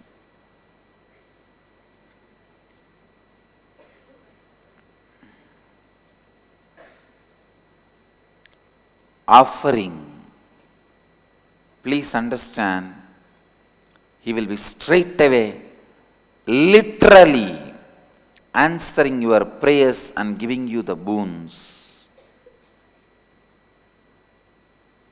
Homas are, if you do the scientific analysis and research, their percentage to ability to cure the disease will be more than allopathy. I challenge. Just the science of doing it with our integrity and authenticity is lost. That is where the problem is. We will revive now. We are reviving now. Especially, I am reviving it with my Gurukul kids. My Gurukul kids are the best integrated, authentic beings on the planet Earth.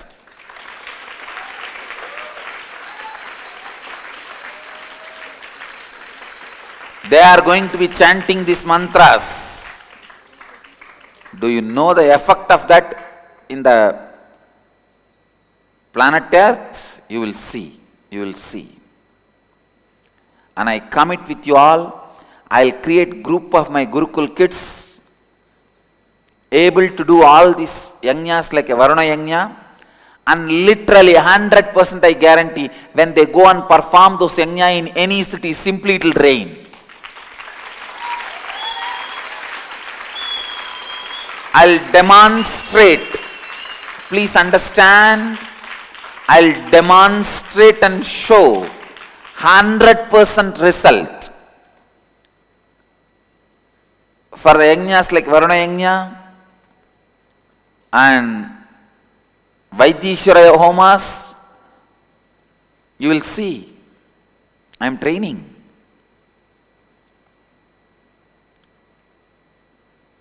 Especially when they practice this Mallakamba and all these martial arts, even their muscles will be integrated into their integrity. I am training. Already I am successful, but still I am training them with more details, including how the Yajna Kunta should be created, yantra, everything will be so authentic. When they say, let it rain, it will just shower, only the water which showers from the sky can put the fire off. Nobody else can put it off. And it will shower and put the fire off. Only then the yajna will end. Till then yajna will go on. Only when it showers, they will say, okay. Agni tvam samudrangacha prithvi tvam sitalabhava. Means ending the homa. It is just the power of integrity and authenticity and responsibility. Decision to enrich.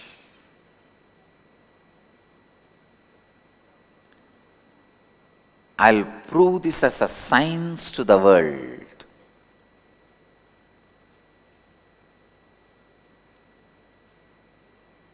Science to the world.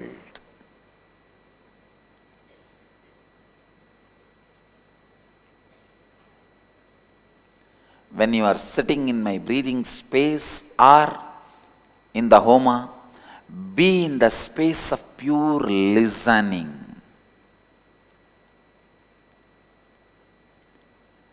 Deities land in the homa. The presence opens up in the homa as a sound. Understand? Then they become fire. But the vehicle through which they land is a sound. So listen, listen. Be in the space of pure listening.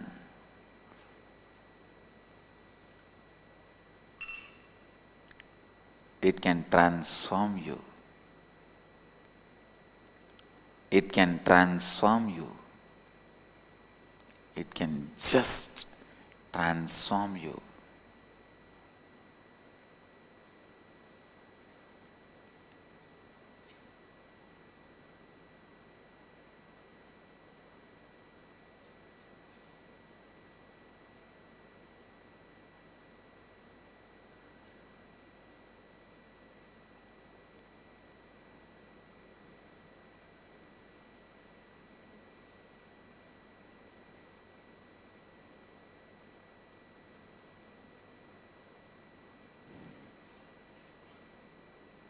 Homa is science-based action, not faith-based action.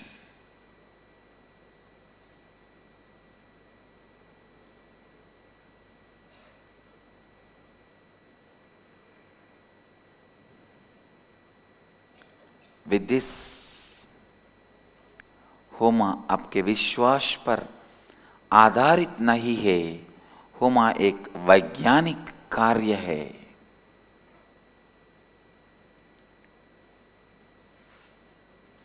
Let you all achieve, experience, live express, radiate, share, and explode in eternal bliss. Nityananda. Nityananda Dhyanapītam. I welcome you all with my love and respect. Let you all open all your three eyes. Om Nityananda Paramashivoham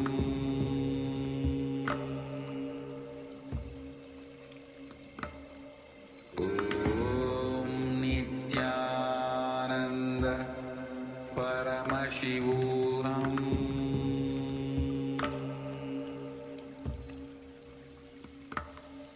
Om Nityananda Paramashivoham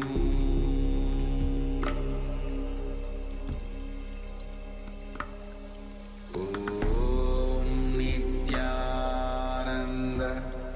Paramashivoham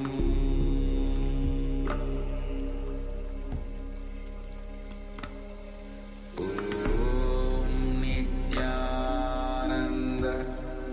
Paramashivoham Om Nityananda Paramashivoham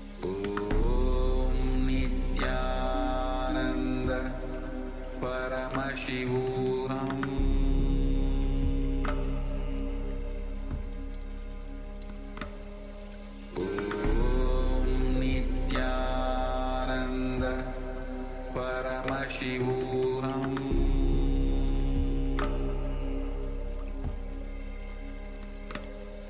Om Nityananda Paramashivoham Om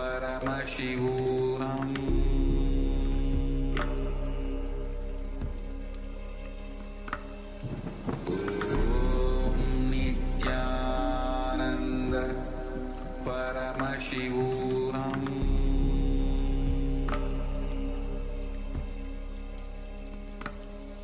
Om Nityananda Paramashivoham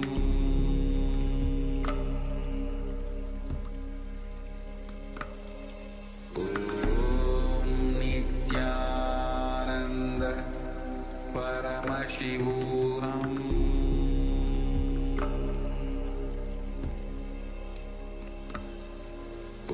Om Nityananda Paramashivoham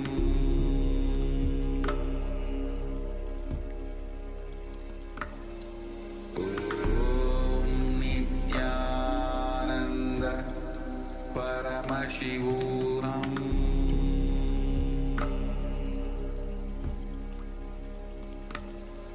Om Nityananda Paramashivoham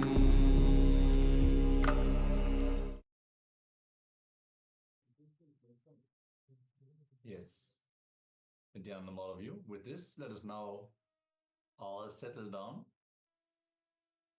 as we are going to enter into the internalization exercise for this segment on practicing the presence of God.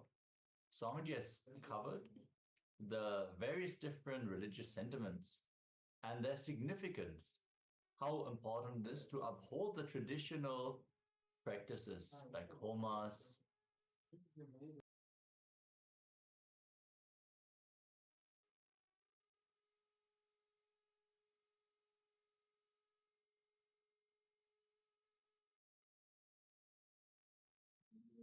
Yes. So let us now enter into the actual exercise. Yes, Swamiji beautifully said, if you observe deeply, you will find out if you have incompletion with you. Because that day you will feel that Swamiji is angry with you. He beautiful tells us, if you feel that I am angry with you, all you need to do is completion. Completion with you and completion with others. Because I am not angry with you. Because I am complete with me and with others.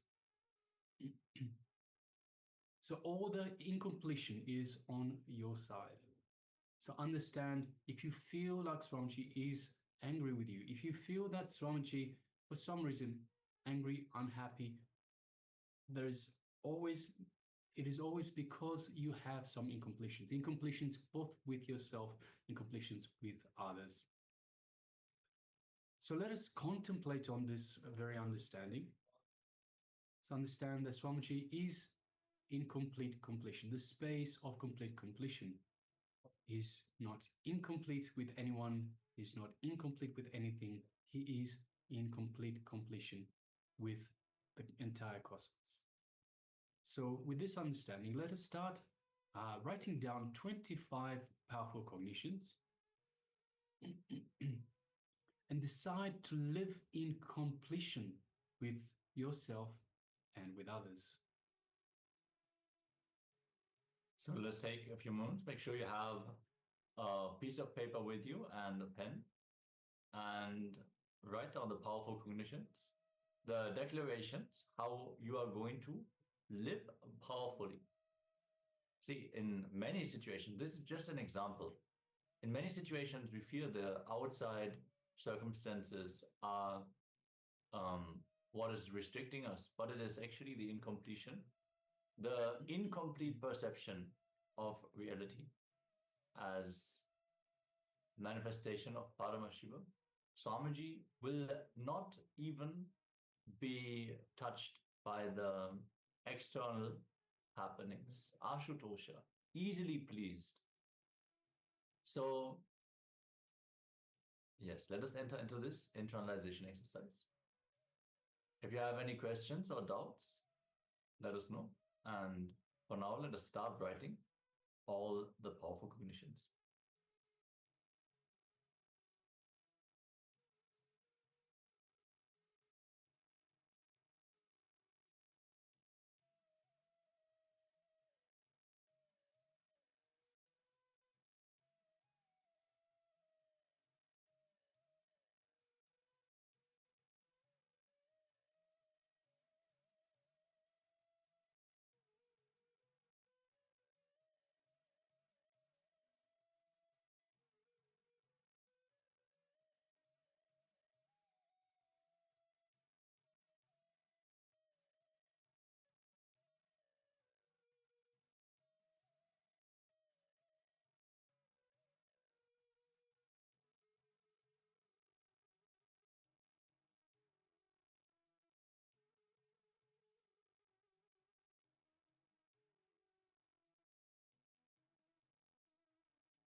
Yes, and you can relax now.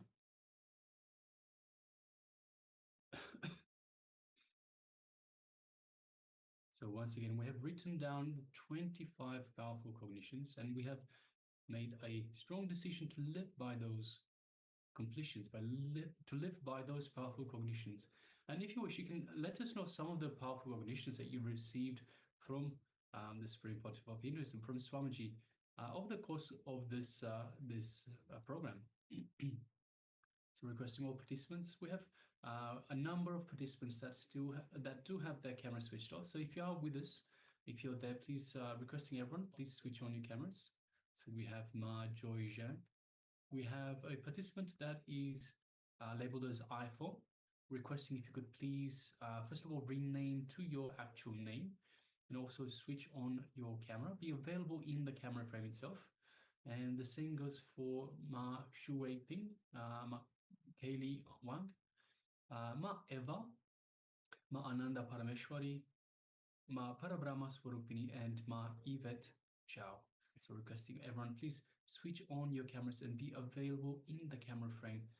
We are about to move on to the next segment, which is once again the power manifestation segment. Yes, we're going to move into the next one of teleportation. So get ready, settle down. Requesting everyone to join us for the power manifestation. Only if you sit with the will persistence, you're going to experience the breakthrough. It is not like training where you gradually build your ability to manifest. No, it is ferocious declaration of a breakthrough that will make it happen. So in this round, we're going to manifest yet another group of materials. These are the various different puja materials like akshata, which is raw rice mixed with turmeric powder, flowers, tulasi leaf, bilva leaf, which we generally offer to Swamiji's Atmamurti. So let us enter into the power manifestation. Have your cups ready. If you have the items available, place whichever of the substances you are going to manifest the power with in one cup or one plate, whatever you have available. Okay, great. Thank you, Ma. And let's get ready. Yes. So yes, thank you very much, Ma Yvette Chow. You can still take part in the power manifestation as well, Ma. So while the power manifestation is happening, you can definitely take part before and after. Of course, you can continue with your task, Ma. So let us now sit comfortably with our heads, neck, and spine in a straight line. You can close your eyes if you wish. So if you have already the materials in front of you, in the two cups, in one cup. So once again, we have the two cups, the two containers. In one, we will have these materials that we've just mentioned. So whether it's akshata or flowers, anything that we offer to Swamiji as part of the puja. And in the other cup is empty. So please make sure that just give it a quick wipe, a quick clean, perhaps with some sort of a cloth, or even with your finger. Make sure that it is completely clean. So we have a clean cup to start off with. So that way later on, when we have a look for the power manifestation, for the teleportation, we can see any details. If there is something in there, we will definitely know that it is part of our power manifestation. So once again, let us sit comfortably with the head, neck, and spine in a straight line. Let us just take a couple of long, deep breaths in and just relax. So just follow me and breathe in and breathe out. And again, breathe in and breathe out. So that should bring us to a little bit more of a restful relaxation mode. Now let us just bring our awareness to the mind and unclutch with everything that the mind throws at you. So what we do is we observe, we just become a witness, an observer of the mind. So we don't get involved in anything the mind throws at us. No thoughts, no impossibilities, no frustrations, absolutely no worries, no complaints, no distractions, no disturbances. Anything that comes up, just unclutch. Again and again, unclutch. Just like a mantra, just recite it in your head if you need to. Unclutch, unclutch. Every time a thought comes up, just say to yourself, unclutch. And make sure you do unclutch. Just the way the thoughts come up, just let them be there. They will come up, they will go back down. See, that's the mind's job, is to give all these thoughts, to create all these thoughts. All we do is we just unclutch, we remain a witness, just observe the thoughts. Don't get involved, don't play with it, just let it go back down.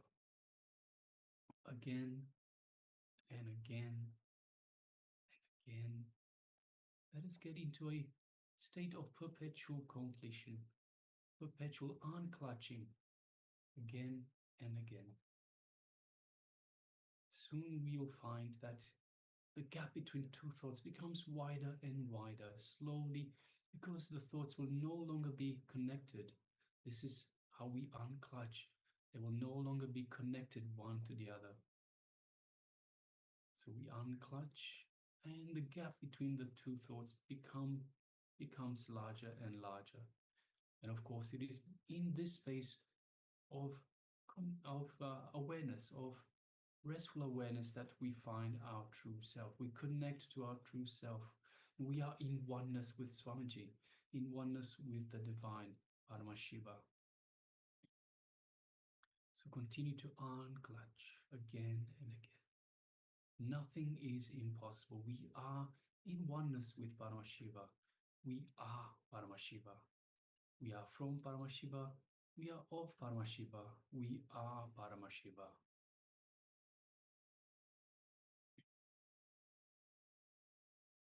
Now let us just bring our awareness to the Ananda Gandha region, which is just below your heart center, just below the middle of your chest.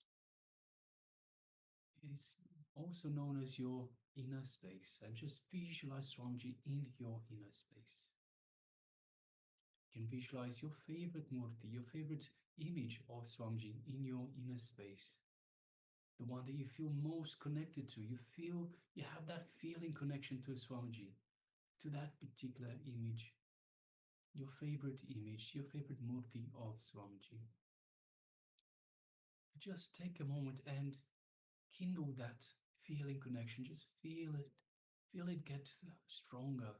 Feel the connection get stronger. And as you do so, you feel the love and compassion that's radiating from Swamiji, from your inner space, from your Ananda Gandha. And just feel that space of oneness with Swamiji. Have that powerful cognition that you are in oneness with Swamiji. We are all one. We are Paramashiva. And Swamiji is the embodiment of Paramashiva himself, who has come down to guide us from darkness into the light, to give us a superconscious breakthrough, to help us manifest these powers of Paramashiva. Now let us just move our gaze to the third eye, in between the eyebrows, just in there, also known as the Anya chakra. And now through the third eye, through our third eye, let us gaze into Swamiji's third eye. So visualize Swamiji in front of you and just lightly gaze into Swamiji's third eye through your third eye, your Anya chakra. As you do so, you will find that there's an energetic connection from Swamiji's third eye, from his Anya chakra into your Anya chakra. into your third eye. So just take a moment and feel this connection. Feel this energy in your third eye. Your third eye is now awakened and activated by Swamiji, the Supreme Pontiff of Hinduism, a living avatar.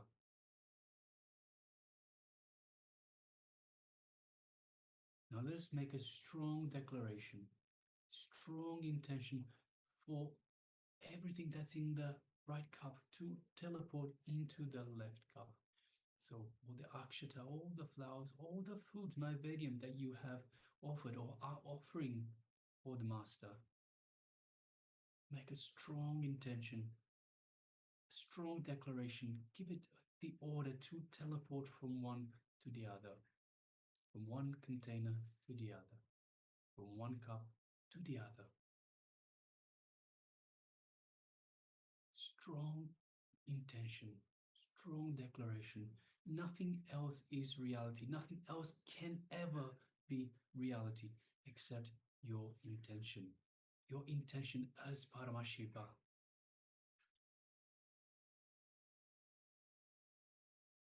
These are the powers of Paramashiva. You are Paramashiva. You have these powers.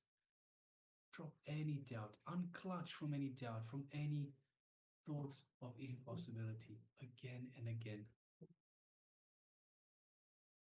Now let us start chanting the Mahavakya, which is the cosmic code word that Swamiji has given us to kindle this feeling connection with him. Om Nityananda Paramashivoham.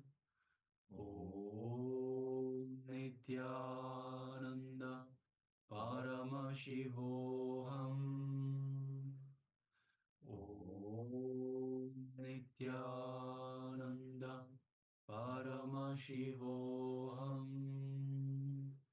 Yes, continue to chant the Mahavakya, and from the powerful cognition that you are Paramashiva, from the powerful declaration, intention for the teleportation to take place, let us now start this power manifestation. Let us start it now. Let's begin.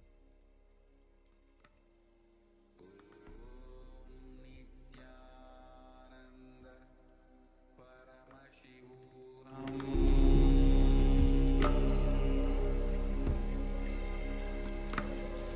Om Nityananda Paramashivoham.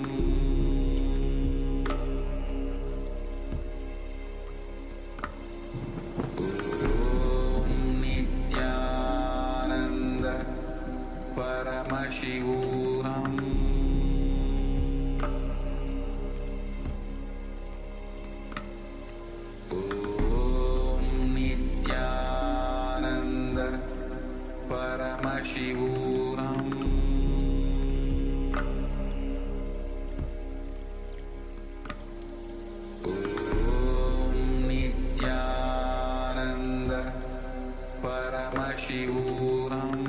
Om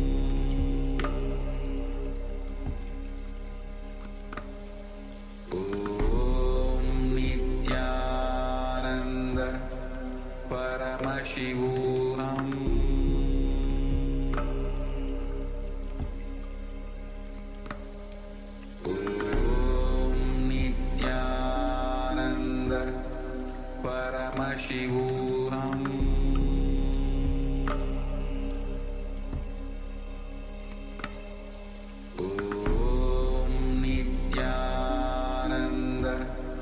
Paramashivoham.